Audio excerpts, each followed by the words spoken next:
this is what we're going to talk about for a minute here. Before I begin to transform the things in my life, before I begin, or as I begin to move from victim to victorious, something has to happen in my life. And we talked about the two of those. The third thing is, I have to be able to deal with my past. Every single one of us here this morning has to work on our past. We have to be able to examine the events of our past and not allow them to affect our future. Okay? So many times, if we're not careful,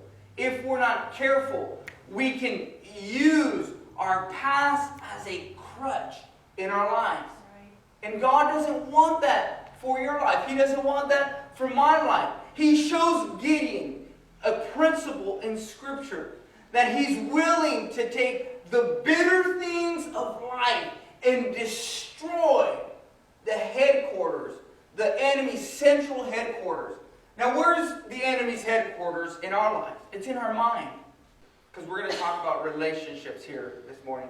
Life moves at the speed of relationships.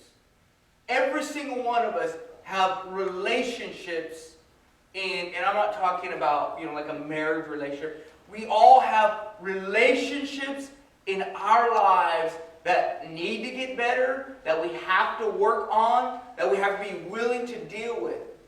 Gideon had to accept where he was at, the reality, had to have courage to change, and then had to have, and we'll talk about it, the fortitude to deal with his past.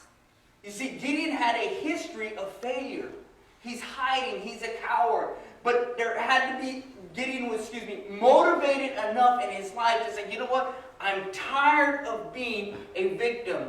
Now, outside of these four walls, the world will coddle that in us.